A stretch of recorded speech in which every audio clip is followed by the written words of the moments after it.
To this date, there is no licensed treatment for fatty liver disease. I mean, there are treatments for the complications that come from fatty liver disease, but there's nothing licensed to treat the early stages of fatty liver disease, which struck me as something very weird because fatty liver disease is so common. Up to 25% of people in the US and the Western world suffer with fatty liver disease at any one point. But that's all about to change according to a fascinating recent study which used a completely new and natural method to improve fatty liver disease in 62% of the participants.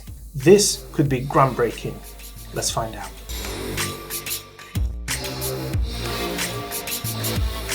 So this study was done by a group in the University of Magna Graecia in Italy using a unique approach that was actually quite a wild idea, which in the end worked. And the best thing about this idea is that it is completely natural, affordable, and had very few side effects. Yet the results it delivered were spectacular.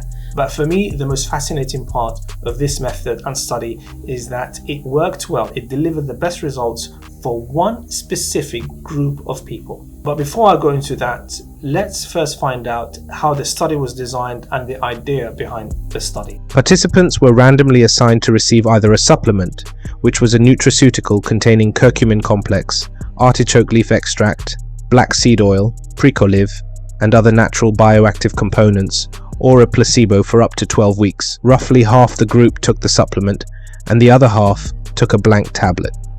The supplement was packed with natural compounds. In fact, it contained a very long list of ingredients, which I am going to put up on the screen now. The active group received 6 soft gel capsules of the supplement daily, 3 for lunch and 3 for dinner, for 12 weeks. And the control group receives 6 soft gel capsules daily, 3 for lunch and 3 for dinner. Except, of course, these were blank capsules that contained no active compounds.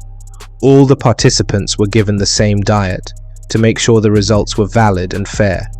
And all the participants had extensive tests prior to starting the experiment, and most importantly assessment, for their fatty liver, including liver fibrosis stage. At the start of the experiment, there was no major difference in cholesterol level between all the participants. But as you will see later, this threw up some very interesting results. So that was the idea and the design of the study. Now let's look at what they measured, because you can't really conclude anything until you decide what you're going to measure and what is going to be your measure of success or failure. Firstly, they looked at changes in something called the CAP score. CAP is a way of measuring the severity of fatty liver. The CAP score is expressed in decibels per meter, dBm, and provides an estimate of the hepatic fat content.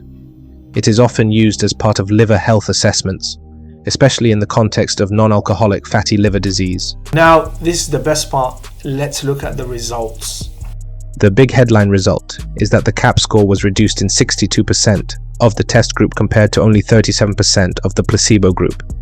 Overall, the CAP score went down by almost 12% after only 12 weeks, and most excitingly, the CAP score drop was accompanied by a drop in something called AST. AST is an enzyme that is often used to assess the health of the liver. Usually, a high AST indicates a degree of liver disease. Here is another fascinating finding to emerge from this study. The more severe the fatty liver, the greater was the reduction in fatty liver. This incredible because you'd normally think that advanced cases of fatty liver would be harder to treat. But this study showed the opposite is true. The more advanced the fatty liver, the bigger the benefit from treatment. Truly amazing. The next finding is even more fascinating. Improvement in fatty liver was even greater in those aged 60 or under, and also in men. This point about men is plausible because studies have previously shown men and women have different metabolic and hormonal profiles, and the way their fatty liver progresses or improves is different. Men and women also have different genetics, which studies have shown impacts the way fat accumulates in the liver. This not only explains the differences in the prevalence of fatty liver between genders, but also to the response to the treatments. The higher effect of the supplements on subjects younger than 60 with fatty liver is not surprising, because the aging is characterized by progressive body changes that influence both how supplements move through the body and how they are metabolized by the elderly. These changes in older subjects have been associated with both reduced effectiveness and increased risk of side effects to different drugs compared to younger subjects. It is possible that the changes in how the body processes supplements and drugs as we age may be the cause why younger people benefited most in this study. However, further studies are needed to corroborate this hypothesis. Now let's look at another problem that goes hand in hand with fatty liver, and that is inflammation. What happened to inflammation? Was there a reduction in the inflammation levels of those who took the supplement? In this study, there was a lack of the anti-inflammatory effects of the supplement. The inflammatory markers in both groups remained the same. The improvement of fatty liver was not seen as much in participants with mild and moderate cases, but mostly in individuals with severe fatty liver. This finding is not surprising. As shown in several studies, some supplements in fatty liver exert their beneficial effects in the early stage due to the anti-inflammatory, antioxidant therapeutic properties, while others act in the late stage of the disease due to the anti-fibrotic properties, especially in individuals with several metabolic conditions. In plain language, that means some compounds are good at healing the early stages of fatty liver, while others are better at dealing with more severe cases of fatty liver. How does the supplement work? How did it manage to achieve such improvement in fatty liver in only 12 weeks? Polyphenols, which are a major group of compounds found in antioxidants, actually reduce intracellular lipids. They reduce the amount of fat held inside cells, which is incredible.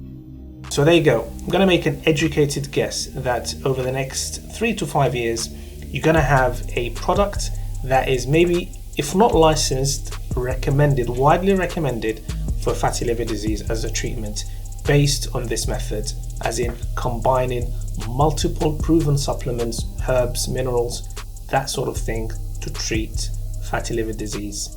Because there's strong evidence that when you combine these supplements, they have a synergistic effect which boosts the level of results they deliver. Now, a question for you. What do you think about this idea? Is it something that you are thinking of trying? Of course, speak to your healthcare provider, but let me know your thoughts below and I'll get back to you.